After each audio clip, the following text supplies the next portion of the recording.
자, 이어서 4단원 해설 들어갑니다. 4단원은 다양한 크기의 태극기의 비율이 같은가요? 자, 비율이란 말이 나왔고, 비율은 1학기 때 배운 겁니다.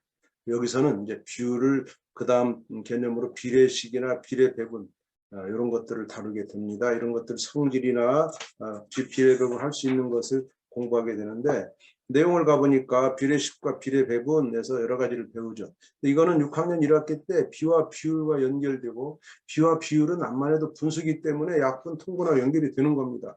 그리고 이것이 중학교로 올라가면요, 함수라는 아주 어려운 개념과 또 연결돼요. 또 문자와 식을 쓰게 된 그 식 속에서도 비례식이 나옵니다. 이런 것들을 있다는 거, 중학교 올라갈 때 이것이 얼마나 필요하다는 거 여러분 인식하면서 공부를 해주면 좋겠어요. 자, 그러면 생각내기 1번은 깃발을 가지고 온다. 깃발. 깃발을 다양한 크기로 만들어집니다. 깃발의 크기가 달라지면 비율도 달라지는가 해서 산이와 바다와 하늘이와 강이가 이렇게 다양한 깃발을 만들었어요.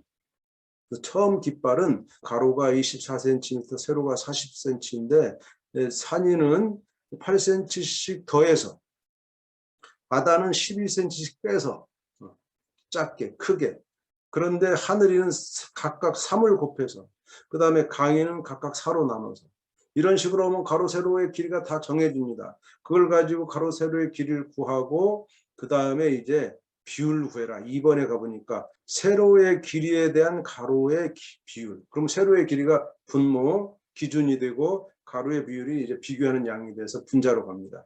그래서 처음 깃발은 40분의 24, 산이가 한 거는 48분의 32, 이런 식으로 다 쓸 수가 있죠. 그리고 그것을 기하분수로 나타내 보니까 처음 깃발은 5분의 3인데 산이가 한 거는 3분의 2, 그 다음에 바다가 한 거는 7분의 3. 그런데 하늘이가 만든 거는 5분의 3이고 강이도 5분의 3이야. 그래서 뭘 발견할 수 있느냐?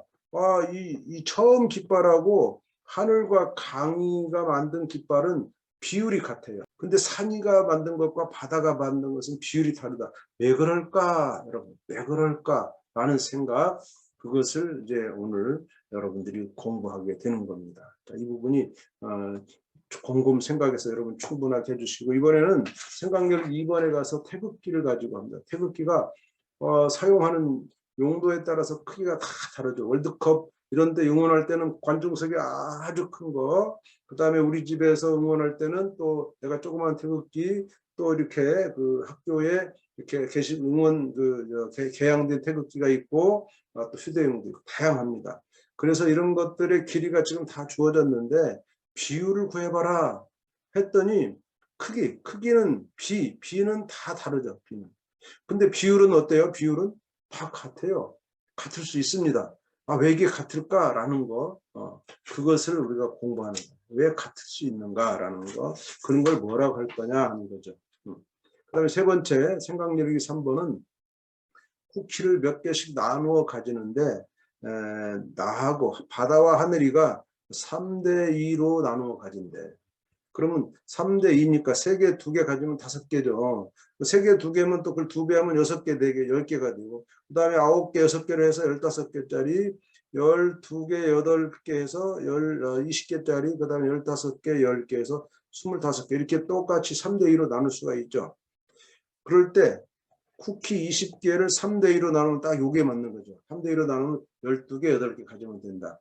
자, 이런 것을 우리가 좀 만들어 가면서, 이렇게 비에 따라서 나누어주는 것, 이것을 한문으로 비례, 배분이라고 합니다. 비에 맞게 배분, 나누어주는 것. 그런 것을 이제 공부하는 게 바로 이 부분입니다. 이것도 여러분이 스스로 경험하면서 여기에 관한 생각, 비와 비율, 이런 것을 연결해서 하다 보면은 여기에 맞는 규칙이 만들어지는 거죠. 자, 그리고 이제 마지막 하면 우리가 표현하기로 들어갑니다. 비례식과 비례배분에서는 개념 연결을 좀 볼 건데, 여기에 쓰이는 것은 분수의 성질과 비율의 뜻과 성질. 자, 분수의 성질, 우리가 분수를 맨날 쓰는데 성질이 뭘까요? 자, 분수는 분자, 분모가 있어요. 이것들이 막 변합니다. 근데 막 그냥 변하면 안 되죠. 분모, 분자에 똑같은 0이 아닌 수를 곱하거나 나누어도 분수는 변하지 않죠. 이게 분수의 성질이야. 자, 0이 아닌 수를 똑같이 곱하거나 나누어도 분수는 변하지 않는다. 곱하고 나눌 때. 근데 더하거나 빼면 변해요. 그러니까 곱하거나 나눌 때 변하지 않는다는 게 분수의 성질이고, 비율의 뜻이 있죠. 비율은 뭡니까? 비교하는 양과 기준양의 비를 분모로 표현해서 기준양분의 비교하는 양, 기준양분의 비교하는 양, 이렇게 말할 수 있죠. 이것도 역시 분수입니다. 분수. 그러면 이 비의 성질을, 오늘 배우는 비의 성질을 분수의 성질과 연결해서 설명해 봐라. 자, 비의 성질. 비의 성질이 뭐냐? 여러분, 비의 성질을 기억하십니까? 비의 성질은, 자, 여기서 배웠죠? 자, 만약에 앞에가 있고 네모 대 세모, 그러면 이걸 전항과 후항 이렇게 얘기하죠. 전항과 후항이 있는데, 비의 성질은 뭐냐면 여기다가 두 전항과 후항의 똑같은 수를 곱하거나 나누어도 비율이 변하지 않는다. 0이 아닌 수입니다. 똑같은 수를 곱하거나 나누어도 비율이 변하지 않는다. 그러니까 비의 성질 속에는 비율이 나오죠. 비율. 근데 비율은 뭡니까? 분수라고 했어요. 기준양분의 비교하는 양. 이것이 연결되죠. 그리고 거기에다가 똑같은 수를 곱하거나 나누어도 분수는 변하지 않으니까 다시 뭐가 변하지 않느냐? 비의 성질이 변하지 않는 거죠. 비가 변하지 않는 거죠. 이렇게 연결하는 설명을 정확하게 해내야 됩니다. 여러 가지 개념이 많이 섞여 있어요. 그래서 설명이 쉽지 않지만 이 설명을 해낼 수 없다면 여러분은 비와 비율에 대해서 이후에 중학교 올라갔을 때 너무나 많이 씁니다. 거기서 여러분 어려움을 많이 겪을 수 있습니다. 그래서 지금 초등학교 때는 비와 비율, 이 비의 성질, 분수의 성질을 아주 정확하게 설명해 낼 수 있는 능력을 꼭 키우고 중학교 올라가기를 간절히 부탁드립니다. 자, 5단원 갈게요. 5단원. 5단원은 원의 넓이에 관한 겁니다. 원의 넓이는 얼마쯤일까? 자, 원의 넓이는 왜 힘드냐면 원이 곡선으로 됐어요. 근데 우리가 넓이를 어떻게 구했냐면 5학년 때 직사각형을 가지고 구했어요.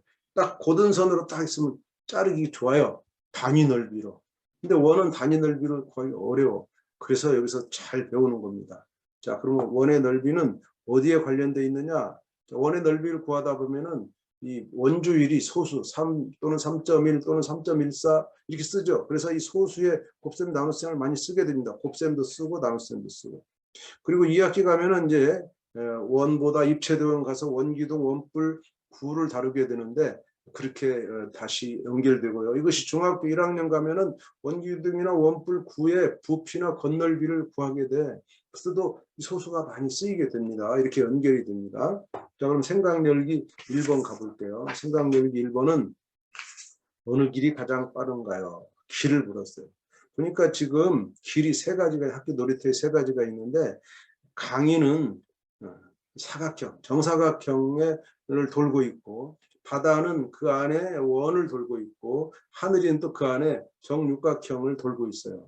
자, 누가 가장 빨리 돌까? 한 바퀴 돌 때 누가 가장 빨리 올까? 그러면 가장 짧은 거리를 도는 사람이 짧죠. 그럼 어디를 도는 게 가장 짧어? 안에 도는 거죠. 그래서 하늘이가 가장 먼저 오겠죠. 하늘이가. 그 다음에 가운데 있는 원을 도는 바다, 그리고 사각형을 돌고 있는 강이가 제일 늦어. 이런 개념. 그런데 그럼 왜 그러냐? 바다가 걸어야 되는, 달리기 해야 되는 이 길이와 하늘이가 걷는 길이, 강이 걷는 길을 비교하면 되겠죠. 그러면 이걸 비교하기 위해서 이 녹색선, 기억 니은 녹색선, 원으로 말하면 지름이죠. 지름. 자, 원에 지름이 있는데 하늘이는 보니까 변이 6개인데 이렇게 두 변이 원의 지름과 똑같죠. 그래서 원의 지름의 3배 되는 길을 걷고 있어. 강이는 원의 지름의 4배 되는 길을 걷고 있어. 정사각형이니까. 그러면 바다는 요 3배 되는 길과 4배 되는 길의 그 사이에 있는 거죠. 이것을 우리가 원주는 어느 정도냐면은 이 육각형보다는 크고, 길이가 크고, 그 다음에 사각형보다는 작다. 그래서 이 지름의 3배와 4배 사이에 있다. 이런 추측을 하는 겁니다. 여러분, 원주의 길이를 정확히 구하기 어려워요. 그래서 이렇게 추측을 하는 겁니다. 여기서 또 시작해서 나중에 원주율이라는 것을 구하게 되는 그런 과정으로 진행된다는 거 짐작할 수 있겠죠.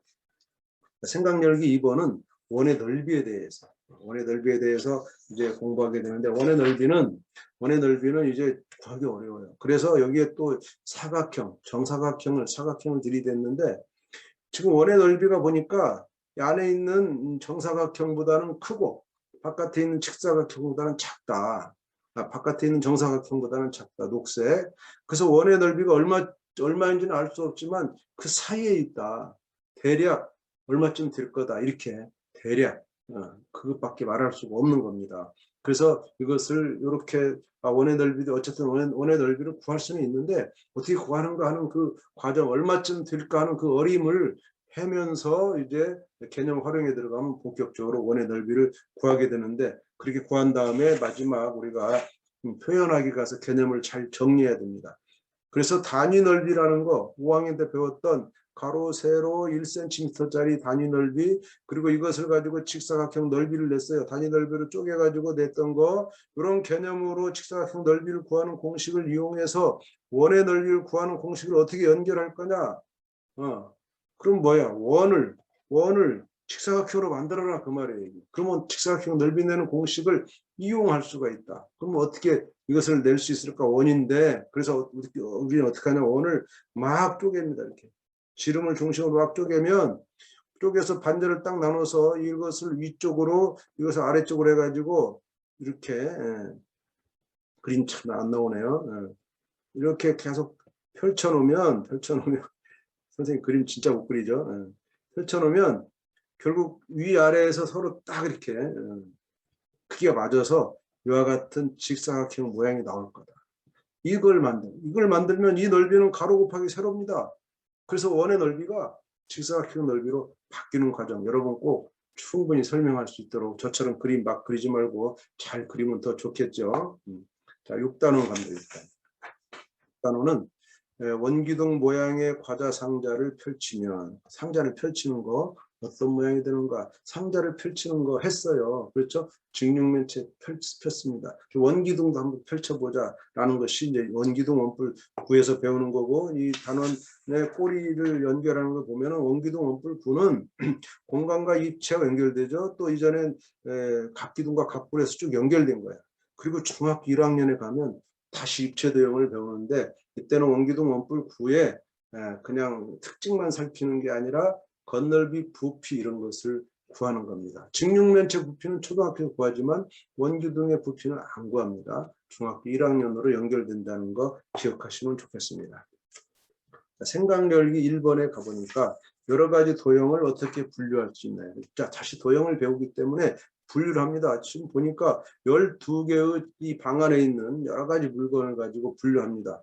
예를 들면 익숙한 게 있죠. 자, 이런 것들은 뭐라 하겠어요? 직육면체라고 했어요. 직육면체. 자, 3번도 알죠? 이거는 오각 기둥이에요. 각 기둥도 배웠습니다. 그런데 이제 이런 것들 처음 봤죠. 이걸 뭐라 할까? 이런 건 이름을 뭐라 할까? 공인데. 그래서 여기서는 옛날에는 공이라 했지만 6학년부터는 이것을 앞으로 구라고 한다. 구. 이런 거는 원뿔이라고 한다. 원뿔. 이런 거를 배우게 되는 겁니다. 그래서 이걸 모양별로 분류하는데, 여러분 이 해설집을 보면요, 이 분류하는 기준이 10가지도 넘어요.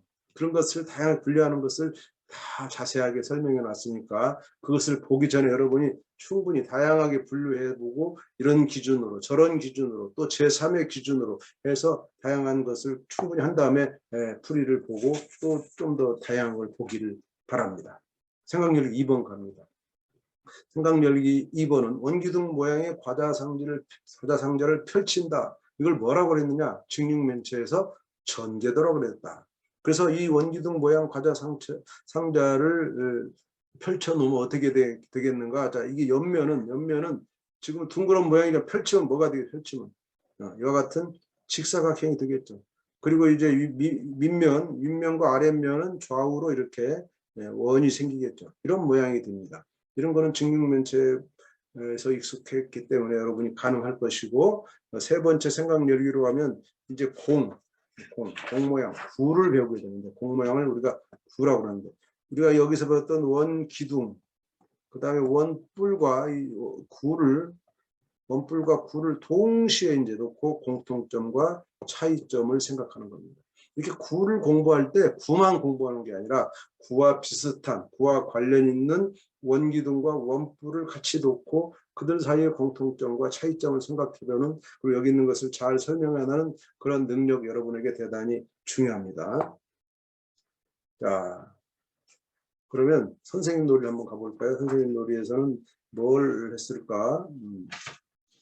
선생님 놀이에서는 이제 뭘 했을까를 볼게요. 선생님 놀이는 마지막이죠. 원기둥 원뿔 구의 공통점과 차이점에 대한 친구들의 설명이 맞는지 틀린지 한번 알아봐라 그랬어요.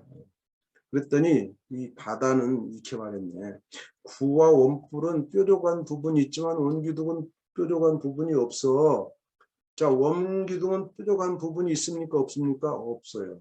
근데 바다는 두 마디 했어. 구와 원뿔은 뾰족한 부분이 있다. 이상한 게 있죠? 여러분 체크됐어요. 자, 이번에 강의의 설명을 볼까요? 강의의 설명은 구와 원기둥 원뿔은 어느 방향에서 보아도 모두 원이야. 그래, 맞는 것 같아. 그쵸? 근데 또 이상하다. 그쵸? 그런 것들을 발견해서 맞는지 틀린지 여러분이 체크하시고 이유를 쓴 다음에 이것을 다른 사람에게 설명해서 다른 사람이 네 설명 맞다 이렇게 하는 데까지 여러분 가는 것이 선생님 놀이의 가장 중요한 핵심이라는 거 말씀드렸습니다. 자, 6학년 2학기 여러분들 수학의 미래가 여러분의 중학교 올라가는 공부에도 도움이 되고 6학년 2학기의 공부를 잘 정리하고 스스로 남의 도움 없이 내 혼자 공부할 수 있는 그런 힘을 길러주기를 바라겠습니다. 감사합니다.